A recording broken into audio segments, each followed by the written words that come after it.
सच्चाई दिखाना पाप है। मोदी हमारा बाप है भैया, मैं उसका नाम नहीं लूंगा, नहीं तो जेल करवा देंगे लोग। ए बाबा, संविधान के किस अनुच्छेद में लिखा है कि ये हिंदू राष्ट्र था और है और रहेगा? ये भैया ए भैया ए भैया, आप राशन की लाइन में लगते हो ना, यहाँ पे 80 करोड़ लोग राशन की लाइन में खड़े हैं। अभी मैडम बता रहे विश्व गुरु बन गया। कहाँ सवाल तो सुन लीजिए। हाँ, हम सवाल काहे सुना? ये देखिए, ये हमें ही सुनाएंगी, काहे सुनाओगे भैया? चैनल अंजना भी हमें ही सुनाती है, रूबिका भी। वो तो दलाल लोग हैं मैडम, वो तो दलाल लोग हैं। ठीक है, उथल पुथल चल रही है, चाहे बात अरविंद केजरीवाल की करें, चाहे बात राहुल गांधी की करें। दोनों ही नेताओं पर इस वक्त प्रधानमंत्री नरेंद्र मोदी का कड़ा पहरा है। इसी विषय पर बातचीत करने के लिए हमारे साथ सोशल एक्टिविस्ट अनुराग ओझा जी मौजूद हैं। तमाम विषयों पर आप अपनी राय रखते हैं, लेकिन एक बार फिर से राजनीति इतनी ऊपर नीचे हो रही है, आखिर इसके पीछे क्या वजह है? मैडम, ये आपको राजनीति लगती है? अच्छा, फिर राजनीति थोड़ी है भैया, ये तो तानाशाही है। और भारतीय जनता पार्टी मैडम हमेशा तानाशाही करती आ रही है। अच्छा, जैसे अभी की बात करूं, अरविंद केजरीवाल पे 25,000 रुपए का जुर्माना लग गया। अब बताओ, अब एक चीज बताओ, यहाँ पे जनतंत्र नहीं है, लोकतंत्र नहीं है, संविधान नहीं। वही बात तो राहुल गांधी ने कहा, सदस्यता रद्द करवा दी मोदी जी ने। वही बात केजरीवाल जी ने पूछ ली कि अपनी डिग्री दिखा दो। एक चीज बताइए मैडम, आप पत्रकार हो, हम आपसे कहते हैं कि आपकी डिग्री है, तो आप तो सीना चौड़ा करके बोलोगे जी है। लेकिन मुझे लगता है कि केजरीवाल ने गलत किया। अच्छा, क्यों? क्योंकि जब प्रधानमंत्री जी ने पहले बता दिया जी मैं 40 साल तक भीख मांगता रहा। एक बार मैंने देखा उनकी वीडियोस में कह रहे हैं मैं 35 साल तक भीख मांगता रहा।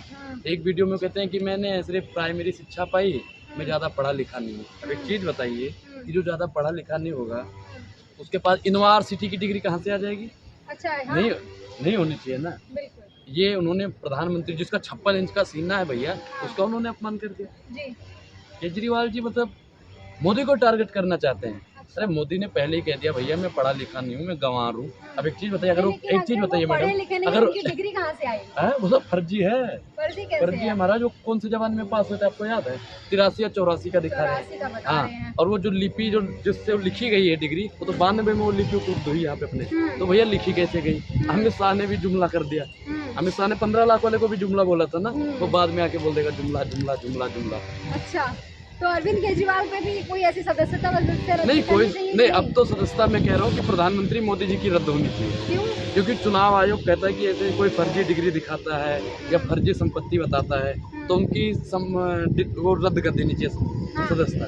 अच्छा, तो अब हम देखते हैं कि माननीय प्रधानमंत्री जी की सदस्यता रद्द होती है या नहीं होती है। देखते हैं कितनी ताकत है चुनाव आयोग में। हम फिर कहते हैं भैया अगर इनकी सदस्यता रद्द नहीं हुई तो चुनाव आयोग चूना लगाओ आयोग बन जाएगा। नहीं, तो चुनाव आयोग से लेकर जजों पर भी तमाम सवाल उठ रहे हैं। अभी हाल ही का मामला ले लीजिए जिसने राहुल गांधी के ऊपर फैसला सुनाया था, उसे जिला जज बना दिया गया। मैडम देखो, प्रमोशन हो जाता है। अभी मैं भारतीय जनता पार्टी मोदी जी वाह, मोदी जी वाह, मोदी जी वाह, मोदी जी वाह करूँ ना, कल से मुझे जेड सिक्योरिटी मिल जाएगी। क्यों नहीं करते हैं आप? नहीं देखिए, हमारे खून में पहले हमारे पूर्वज अंग्रेजों से लड़े थे, हम तो अंग्रेजों से लड़ेंगे, हम दलाली नहीं कर पाएंगे। अच्छा, लोग ये भी सवाल करते हैं कि अनुराग ओझा ये भगवा कलर का मफलर बांध लेते हैं या आप गमछा ओढ़ लेते हैं और हिंदुत्व के अगेंस्ट में बातें करते हैं। नहीं मैडम, हमने हिंदुत्व के विरोध में कुछ बोला नहीं। और मोदी जी कहते हैं, हम नहीं कहते, मोदी जी कहते हैं हिंदू कोई धर्म नहीं है, और हम भी मानते हैं कि सत्य सनातन वैदिक धर्म ही धर्म है। मैडम हम मानते हिंदू कोई धर्म है, मोदी जी कहते हैं, हम तो नहीं कहते भैया।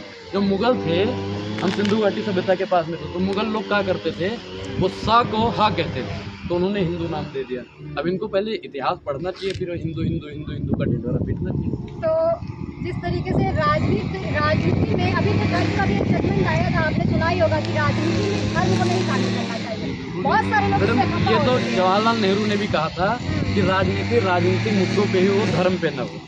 और आज भारतीय जनता पार्टी 2024 में मुद्दा क्या होगा फिर? मैडम भारतीय जनता पार्टी तो वही मंदिर करेगी, मस्जिद करेगी, हिंदू खतरे में। मैडम उनका तो उसी से रोटी सीखती है, उनकी तो उसी से रोटी सीखती है। अगर वो हिंदू मुसलमान छोड़ देना, हे मोदी जी आप 5 चीज छोड़ दीजिए, हिंदू एक तो मुसलमान, आतंकवाद, धर्म, पाकिस्तान और मुसलमान, 5 चीज बंद करके छठवा कोई भी विकल्प ले आओ मोदी जी। चैनल में तो यही बताता है, चैनल को भी आप खोल लीजिए सुबह से शाम तक। मैडम देखिए, चैनल वालों का तो काम ही है। अब एक चीज बताइए, चैनल वाले दिखाएंगे नहीं तो उनको शाम को रोटी कहाँ से मिलेगी? अच्छा, पहले भी तो पत्रकारिता होती थी, शाम की रोटी तो पहले भी मौजूद होती थी। पहले क्या होता था कि पहले ईमानदारी से कमाते थे, ईमानदारी से खाते थे। अब क्या है, हराम की खाते हैं, भारतीय जनता पार्टी के गुड़ गाते हैं, मोदी जी वाह के नारे लगाते हैं। अच्छा, लोग कह रहे राहुल गांधी जेल चले जाएंगे। मैडम जिस दिन राहुल गांधी जेल गया समझ जाओ लोकतंत्र।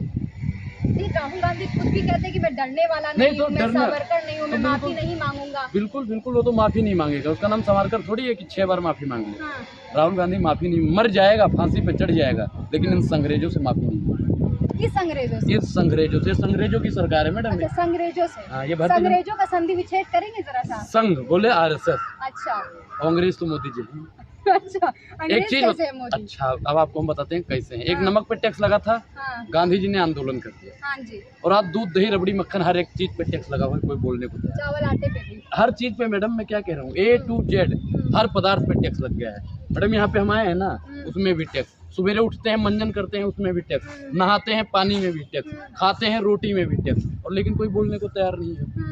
ये तो देश का और मतलब सत्यानाश करने वाली पार्टी आ गई। तो मनीष सिसोदिया बोले तो थे। देखिए, मनीष सिसोदिया का कसूर क्या है आपको पता है? क्या? उन्होंने देश के बच्चों, यहाँ दिल्ली के 20 लाख से ज्यादा बच्चों को निधि। ये तो आप उनकी भाषा बोल रहे हैं। उनका कसूर ये है कि उन्होंने उन बच्चों को वकील बनाना चाहा, जज बनाना चाहा। अब मोदी जी को ये बात रास नहीं है। अब एक चीज बताइए मैडम, कि पढ़ा लिखा जो नहीं होगा वो पढ़ाई लिखाई के विरोध में जरूर। मोदी जी पढ़े लिखे नहीं थे, तो उन्होंने सोचा है भैया, अगर यहाँ की दिल्ली की जनता ने पढ़ लिया, बच्चों ने पढ़ लिया, तो कह गए मोदी जी कहाँ गया 2 करोड़ रोजगार। मोदी जी लेकिन मोदी जी तो कहते हैं कि पकौड़ा बनाइए, आराम से तलिए, बेचिए। अरे हमें तलना है पकौड़ा, हम तलने के लिए तैयार हैं, देश की एक एक जनता तैयार है, लेकिन मुझे जयशाह वाला पकौड़ा तलना है मैडम, पंकज सिंह वाला पकौड़ा तलना है भैया, अनुराग ठाकुर वाला पकौड़ा तलना है, तलवाइए मुझे वाला पकौड़ा। नहीं तो बीसीसीआई के अध्यक्ष हैं आप, उन पे ऐसे कैसे सवाल कर सकते यूपीएससी का हैं? पेपर दे के पास हुए थे। अब ये ए भैया, यूपीएससी का पेपर दे के पास हुए थे, मुझे जयशाह वाला पकौड़ा तलूंगा, मैं तलने के लिए तैयार हूँ जी। कौन से वाले तेल में तलेंगे? हैं, जिसमें जयशाह तल रहा है, घोटो चलाओ, बुल्की फेंको, चाचा देश बर्बाद कर रहा है, भतीजा क्रिकेट टीम बर्बाद कर रहा है। वही चाचा है वही भतीजा है, दोनों एक ही डर बोले। वर नहीं लगता है क्या? सड़कों पे ही चलते हैं आप। मैडम डर का है बात का, डर का है बात का, फांसी दे देंगे। उससे ज्यादा भगत सिंह को फांसी मिली थी, तो अनुराग को भी फांसी मिल जाएगी। अनुराग तैयार है क्या? बिल्कुल बिल्कुल, सरफरोशी की तमन्ना हमारे दिल में है, देखना है जोर कितना बाजुए कातिल में। अच्छा, राहुल गांधी की भाषा आपने बोली, मनीष सिसोदिया की भाषा आपने बोली, क्या लगता है कौन सी पार्टी में आगे आप जाएंगे? मैडम देखिए, अभी हम कुछ कह नहीं सकते, राजनीति करना मकसद नहीं, मेरा मकसद है इस तानाशाह की सूरत बदलने की। हाँ। आपको याद होगा, हिटलर मरते दम तक झूठ बोल के गया मैडम, उसने कभी नहीं बताया कि गुजरात में उसका एक पोता पल रहा है। ये किसने बताया आपको? अरे मैडम, हिटलर ने हमें बताया ही नहीं भैया, हिटलर बताना चाहिए तुमको महाराज, ये बताना चाहिए। हमारा और हमारे देश की बर्बादी करने तुम चले आए थे। हिटलर ने किया था नहीं किया था? और मोदी जी कहते अच्छा सवाल पूछोगे, जेल भेज देंगे, सवाल पूछोगे, बुलडोजर भेज देंगे। डॉक्यूमेंट्री भी रद्द करा दी गई। अरे मैडम, मैं कुछ भी रद्द करवा रद्द नहीं, सॉरी, उसे हाँ। बैन करा दिया गया। हाँ, ये देखिए एक चीज क्या होता है, लश्कर भी तुम्हारा है, सरदार भी तुम्हारा है, और तुम सच को झूठ दिखा दो, अखबार भी तुम्हारा है। जो इनके उसमें लिखेगा ना, आपने देखा होगा कि रवीश कुमार जी सवाल पूछते हैं, चलिए बाहर चलिए, बाहर चलिए, तुम्हारी खेला खत्म। बीसीसीआई और इनका बीबीसी का कर दिया। तो मैडम ये लगता है द हिंद भी बहुत ओरिजिनल चीज दिखाता है, मोदी जी को भनक लग जाएगी ना। तो क्या नाम हुआ मैडम आपका? स्नेहा तिवारी। कितना रुपया लोगे?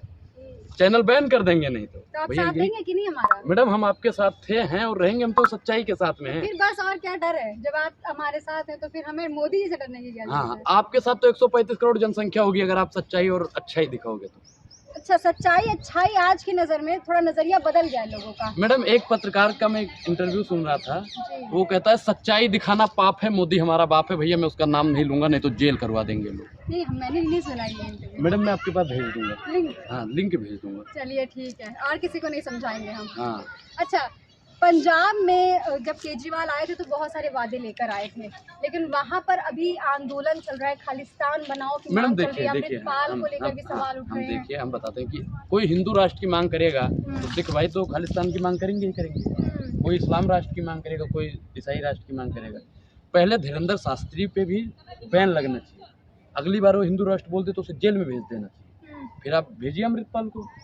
तो मैंने कभी नहीं कहा अमृतपाल गलत कर योगी रहा है। आदित्यनाथ जो है उत्तर प्रदेश के मुख्यमंत्री, वो कहते हैं भारत हमेशा से हिंदू राष्ट्र था, है और रहेगा।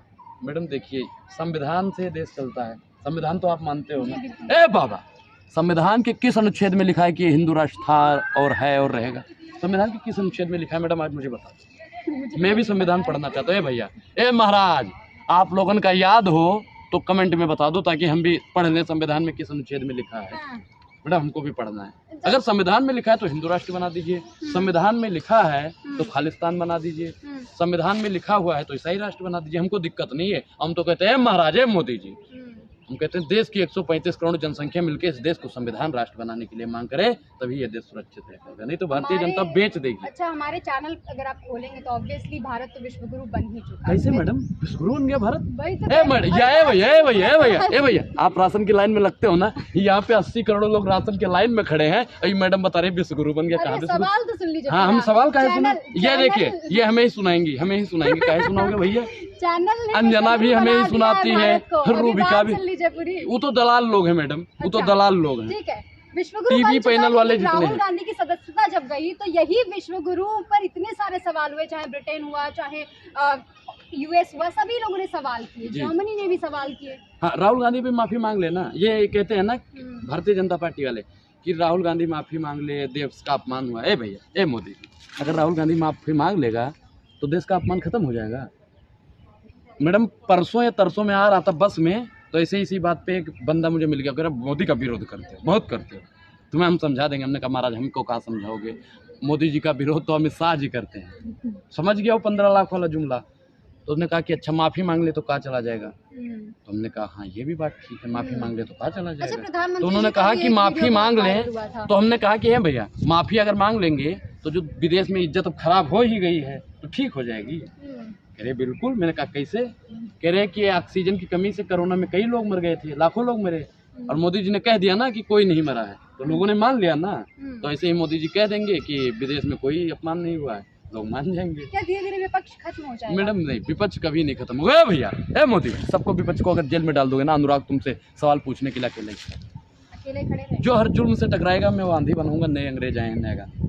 चलिए जाते जाते एक संदेश दीजिए कि पहले के लोग समझते थे कि जो वाकई ग्राउंड पे निकल रहा है, खबरें कर रहा है, वो असली पत्रकार। मैडम मैं भी उसे ही मानता हूँ। आज आप मानते हैं, लेकिन बहुत सारे लोग आज देख लेते हैं कि अगर कोई खबर मोदी के अगेंस्ट है या योगी के अगेंस्ट है, हाँ, तो उसे देशद्रोही पत्रकार के। मैडम इस सरकार में ऐसा हो गया है कि अगर हम हिंदू हैं सरकार से सवाल पूछते हैं तो कहता है अच्छा पाकिस्तानी हो, मुसलमान को कह देते हैं आतंकवादी हो, सिख को कह देते हैं खालिस्तानी हो, दलित और पिछड़ा अगड़ा को कह देते हैं नक्सलवादी हो। ये मैडम देश का दुर्भाग्य है। मोदी जी कह देते हैं ओबीसी का अपमान हो गया है।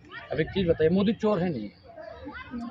कैसे है आप बताइए? मालूम ही नहीं। सिलेंडर भरवाते हो चूल्हे पे बनाते हो? ये दोनों काम कर लेते हैं। आजकल महंगाई ज्यादा हो गई है ना। महंगाई, अच्छा धन्य है महाराज आपकी पत्रकारिता, सलाम है आपकी पत्रकारिता। आपकी पत्रकारिता को सलाम। पहला पत्रकार भैया मिला है जिसे महंगाई दिखी है, बेरोजगारी भी दिखती होगी मैडम। बिल्कुल दिखती है। धन्य है महाराज आपकी पत्रकार। महाराज है हनुमान जी महाराज, इनको अंजना ओम कश्यप और रूबिका लियाकत से भी ज्यादा लंबी उम्र और सद्बुद्धि दे दो ताकि ये सवाल पूछ सकें। इनको महंगाई दिखती रहे, बेरोजगारी दिखती रहे। अब एक चीज बताइए कि सिलेंडर महंगा हो गया है, लेकिन लोग कह रहे हैं कि 2000 में भराएंगे मोदी को जिताएंगे।